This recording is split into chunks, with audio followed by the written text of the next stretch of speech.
ಇಡೀ ದೇಶವೇ ಕಾತರದಿಂದ ಕಾಯುತ್ತಿರುವ ಐಪಿಎಲ್ ಕ್ರಿಕೆಟ್ ಹಬ್ಬಕ್ಕೆ ಕ್ಷಣಗಣನೆ ಶುರುವಾಗಿದೆ.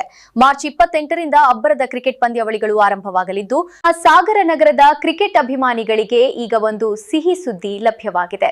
ಸಾಗರದ ಆರ್ಸಿಬಿ ಅಭಿಮಾನಿಗಳು ನೆಚ್ಚಿನ ತಂಡದ ಆಟವನ್ನ ಬೃಹತ್ ಪರದೆಯ ಮೇಲೆ ವೀಕ್ಷಿಸಲು ಶಾಸಕರು ವಿಶೇಷ ವ್ಯವಸ್ಥೆ ಮಾಡಲು ನಿರ್ಧರಿಸಿದ್ದಾರೆ. ಈ ಕುರಿತ ಒಂದು ವರದಿ ಇಲ್ಲಿದೆ. ಹೌದು, ಮಾರ್ಚ್ 28ರಿಂದ 19ನೇ ಆವೃತ್ತಿಯ ಐಪಿಎಲ್ ಆರಂಭವಾಗಲಿದ್ದು ಕ್ರಿಕೆಟ್ ಜ್ವರ ಏರತೊಡಗಿದೆ. ಈ ಸಂಭ್ರಮವನ್ನ ಸಾಗರದ ಜನತೆಯೊಂದಿಗೆ ಹಂಚಿಕೊಳ್ಳಲು ಸಾಗರ ಕ್ಷೇತ್ರ ಶಾಸಕರಾದ ಗೋಪಾಲಕೃಷ್ಣ ಬೇಳೂರ್ ಅವರು ವಿಶೇಷ ಉಡುಗೊರೆ ನೀಡ್ತಾ ಇದ್ದಾರೆ. ಸಾಗರ ನಗರದ ಆರ್ಸಿಬಿ ಅಭಿಮಾನಿಗಳು ಹಾಗೂ ಕ್ರಿಕೆಟ್ ಪ್ರೇಮಿಗಳಿಗಾಗಿ ಸಾಗರದ ನಗರಸಭೆಯ ರಂಗಮಂದಿರದಲ್ಲಿ ಬೃಹತ್ ಎಲ್ಇಡಿ ಪರದೆಯ ವ್ಯವಸ್ಥೆ ಮಾಡಲಾಗುತ್ತದೆ.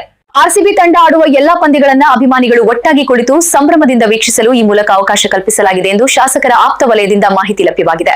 ಆರ್ಸಿಬಿ ಅಭಿಮಾನಿಗಳು ಈ ಸಲ ಕಪ್ ನಮ್ದೇ ಎನ್ನುತ್ತಾ ಪಂದ್ಯಾವಳಿಗಾಗಿ ಕಾಯ್ತಿದ್ದು, ಶಾಸಕರ ಈ ನಡೆ ಸಾಗರದ ಯುವ ಜನತೆ ಮತ್ತು ಕ್ರಿಕೆಟ್ ಪ್ರೇಮಿಗಳಲ್ಲಿ ಹೊಸ ಹುರುಪು ತುಂಬಿದೆ. ರಂಗಮಂದಿರದಲ್ಲಿ ಅಬ್ಬರದ ಚಪ್ಪಾಳೆ, ಸೀಟಿಗಳ ನಡುವೆ ನೆಚ್ಚಿನ ಆಟಗಾರರ ಸಿಕ್ಸರ್ ಬೌಂಡ್ರಿಗಳನ್ನ ಸವಿಯಲು ಸಾಗರ ನಗರ ಸಜ್ಜಾಗಿದೆ. ನೋಡ್ತಿದ್ದೀರಿ Suddimane news digital media. Co sponsors ನಿಮ್ಮ ನೆಚ್ಚಿನ ಹಾಗೂ ನಂಬಿಕಸ್ಥ ಸಂಸ್ಥೆಗಳಾದ RBD group of companies, royal beverages depot, royal builders and developers, royal ventures private limited, RBD motors, RBD ಸೌಹಾರ್ದ ಸಹಕಾರ ಸಂಘ ನಿಯಮಿತ ಸಾಗರ.